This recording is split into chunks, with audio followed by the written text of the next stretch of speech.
Here's everything you need for oil painting, starting with the very basic supplies to get as a beginner, then the items that you'd add to that list for an intermediate painter, then finally the things that you'll probably want as an advanced painter. I've gotten a lot of requests for material lists, especially with the holidays coming up, but also to compare what you'll need as a beginner, intermediate, and advanced painter, so that even if you're just starting out, you can think long-term about buying your supplies. So I wanted to talk about what you'll need as an oil painter and give as specific advice as I can to help you get set up. One of my regrets as a professional painter is that since I still have many of the supplies I bought as a student, I wish I made different decisions using the knowledge I have now, as I'd have saved money and materials in the long run. So I thought I'd treat this video as what I would go back and tell myself if I was advising myself when I was starting out. The way that I thought of the beginner painting supplies was to be as efficient with the materials as possible, meaning the supplies I recommend for beginners are the bare minimum you'll need for oil painting, and you don't really need that much. I wanted to be budget conscious, but also think quality over quantity. You only need a few materials to use oil paints without feeling at all compromised. So you'll thank yourself in the long run if you use better quality products, but only purchase like a minimum amount of things. But student paints aren't the end of the world. And if you want to learn more about saving money while buying paint, I have an old video talking about that. For the intermediate painter, my view was to create a list of supplies that any serious oil painter or painting student would like to have, but still be smart about what they buy for the perspective of versatility and efficiency. And for the advanced painting supplies, although most artists at that level diverge in the materials they might have on their list, I think it's important to add that perspective into this video to share my own opinions on my materials and also show you how your supplies list may grow over time. So I hope you enjoy the video. Please let me know if you have any questions down in the comments and I'll try to answer them, and I'll put more information in the video's description. I'm going to start with the paint that you'll need. People often ask me what brands I'd recommend, and honestly, any paint range that says artist or professional quality should be good. I've found that often stores only stock one artist range brand, and the prices really depend on your location, so just make sure that whatever you buy is an artist or professional quality paint. If you're really on a tight budget, student quality paints aren't the end of the world, but try to avoid them if you can. In my own collection, I have a lot of different brands as I've collected them over the years, and it's totally okay to mix brands. You can even use water-soluble or water-mixable oils with regular oil paint. Just a little note, the same paint colors can be given different names in different brands, so I've referred to the pigment codes for some colors, which can be found on the paint tube label and tell you what pigments are in the paint.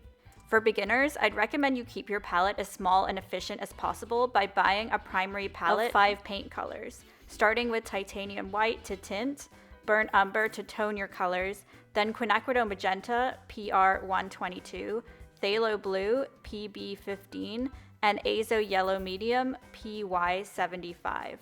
You can mix black with this palette by mixing the blue and brown together, but you can also buy a chromatic black. These colors come the closest we can currently get with pigments to the cyan, magenta, and yellow primaries for painting. It's a myth that 3 colors can mix every color, but these 3 colors can mix the widest range of any 3 paints, so this makes it the most efficient palette you can buy. If you have a particular subject matter in mind, you could get a beginner kit, but I found that they don't often contain the best arrangements of paints, and many use alizarin crimson, the original pigment, rather than permanent alizarin crimson, which is one of the most light, fast pigments out there, meaning it fades in the light.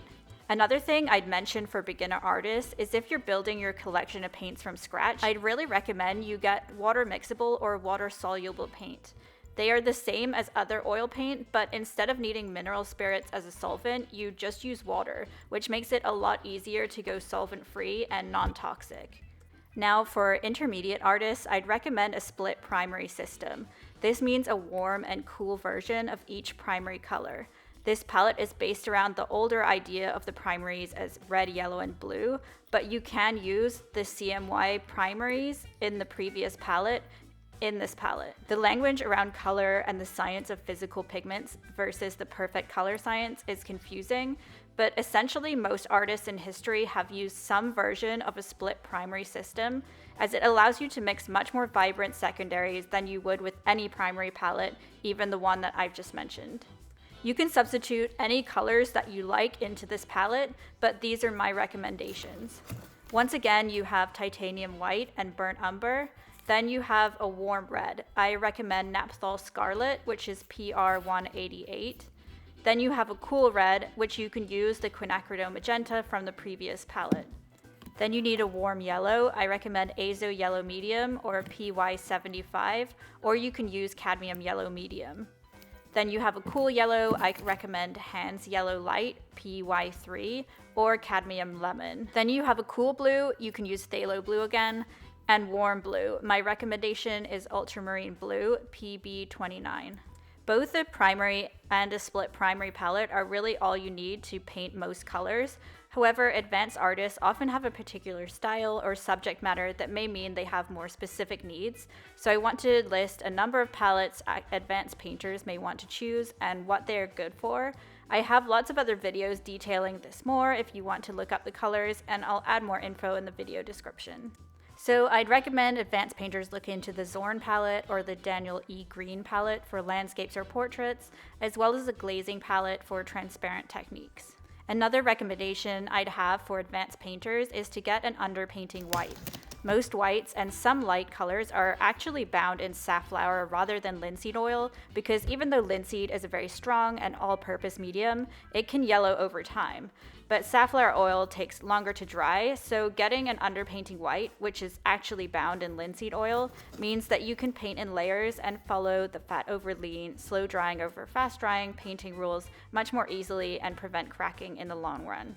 Another thing that I find useful as a professional painter is to be looking on Facebook Marketplace, eBay, or other places where they sell secondhand items so that I can buy paint secondhand and save money.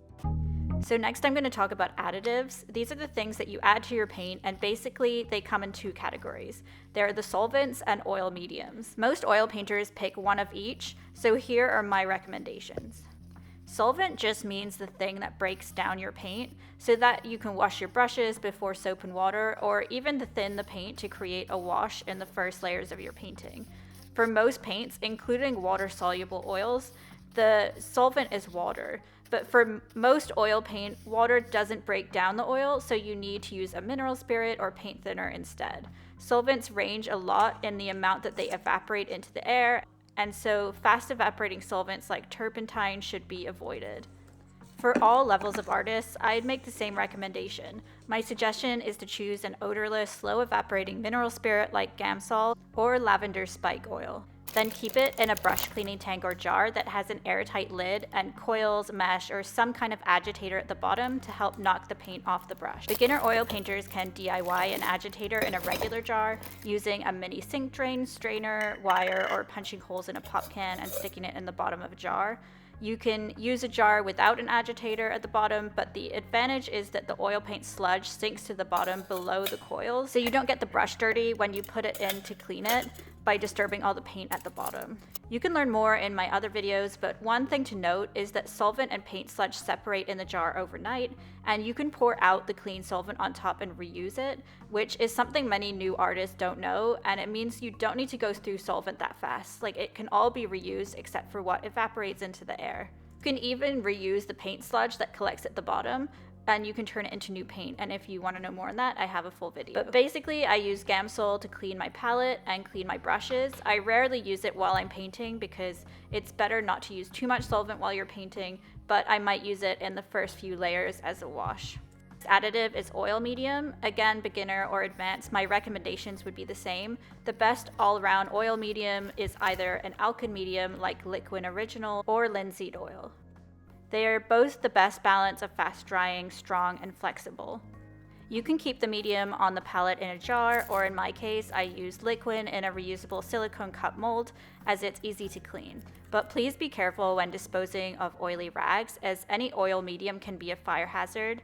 This is why I recommend you get a fire-safe metal bin to throw out your rags. Advanced and intermediate painters, I'd suggest you invest in a Just Right safety can from Amazon, but beginner artists can use a sealable metal cookie tin. Now I'm going to talk about brushes. As far as brushes, I'd recommend a range of filbert-shaped synthetic hog hair brushes from about size 1 to size 6 or 8. You may also want one large synthetic paddle brush for varnishing or painting backgrounds, which you can get at an art store or a hardware store. For intermediate painters, I'd suggest building your collection by adding some smoother synthetic hair types, and buying a bigger range of shapes, for example, rounds and flats. You could also do with some fine detail brushes that are under size 1. And for advanced painters, the name of the game is basically to have as varied a range of brushes as possible. It's also good to keep your old brushes, as there are some techniques like scumbling that call for beaten up old brushes. But also some brushes that can be useful are riggers for fine lines, fan brushes for blending or landscape effects, and smooshing goat or soft mop shaped brushes for blending effects. Now when it comes to your palette, for beginners, I'd recommend a disposable palette. These make cleanup a lot easier when you're just starting out. If you can use a gray or toned palette, it's better as it makes judging colors easier. However, intermediate artists should look to a glass palette. Once again, gray is the best color. You can buy artist palettes. Mine is a Posh palette. I got it from Amazon. But you can also use a glass chopping board or any other piece of tempered glass if you're looking for a cheaper option. Glass is much less wasteful than disposable palettes, and though it's heavier than wood, it's really easy to clean, scraping up the paint with a razor or palette knife, and then using a rag with a little bit of solvent on it to wipe it clean. For advanced painters, I still recommend glass, but if you hold your palette while you paint, wood is a little bit lighter, so even though it's harder to clean, it's probably a better option. It's also good to get a mini sealable palette that you can put in the freezer for when you have extra paint that you don't want to dry. This one I have is part of a dorisroseart kit. Next, you'll need some palette tools. Beginner painters, I'd recommend you get at least one medium to small size palette knife for painting or mixing paints on the palette, as using your brush can wear them down. For an intermediate painter, I'd recommend a small and a medium diamond-shaped palette knife, as well as a flat spoon-shaped palette knife for scooping mediums, as well as a razor for cleaning your palette that you can get at a hardware store. For advanced painters, I'd recommend you also get empty paint tubes or mini pots or jars for mixing your own convenience colors. And for all artists, it's a good idea to have some plastic wrap on hand to create airtight seals under your jar lids or to wrap up paint tubes that are leaking. Next, you need something to paint on. You can use oil paints on paper, canvas, wood panel, or even metal surfaces like aluminum or copper, which are known as ACM or CCM panels. For beginners, I'd recommend using store-bought, pre-primed stretched cotton canvases. For intermediate artists, I'd suggest that you would save money by buying good quality acrylic gesso, a staple gun, canvas pliers, or a canvas stretcher with proper keys. If you live in North America, you can get at Upper Canada Stretchers, and priming the canvas yourself as a way to save money. You can also buy or make wood panels or wood panels with canvas glued to the front using archival glue.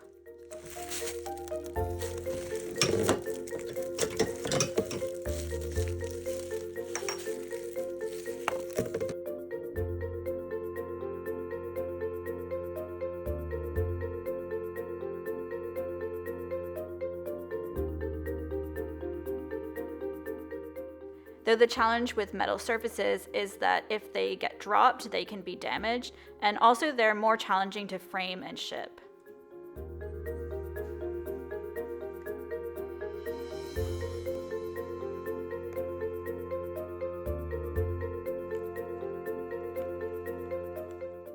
If you don't have a lot of space though, you can mount something to the wall or use a small table easel. And if you like to paint outside, you could look into a pochade box. Next, you'll need rags or something to wipe your brushes on. For beginner artists, I recommend you just use paper towels. Intermediate and advanced artists can buy blue shop towels or get some t-shirt rags. Next, you'll need varnish. I always advise artists to varnish their paintings as it helps protect them into the future. However, if you're a beginner artist and you're trying to save money wherever possible, you can always go back and varnish your older pieces later if you want to save money. But for intermediate and advanced artists, I recommend Gamsol if there's an issue of time for you and you want to be able to varnish earlier than the recommended 6 months for oil paint to fully cure, or Winsor & Newton varnish, which is one of my favorites. Remember, varnish is very smelly, so you probably want to have a mask on or do it outside. Next, you'll need drawing materials for your underdrawing. For all levels, I'd recommend fine charcoal as it doesn't react so much with the paint. If I do use a pencil, I'll probably use a clear gesso over top to seal it in before I paint on top. And that's basically all you need for oil painting. I thought I'd also add in some extra supplies that you may like to have, like good studio lights if you don't have a lot of natural light in your workspace, tripods to film what you're painting, or an iPad stand to hold your reference, tape, and apart from anything else, I use tape to make finger protectors to protect my fingers from calluses while painting. You can get a mahl stick, which you can use to rest your hand without smudging the oil paint. You can either buy that or you can DIY one pretty easily. It's also good to have PPE like gloves, a mask to protect yourself and keep your hands clean. I also like to have a vacuum cleaner to keep dust low and an air purifier. Let me know if I've missed anything in this video or if you have any more questions. And don't forget to like and subscribe as it really helps, and share this video with anyone you think will find it useful. Happy holidays, everybody.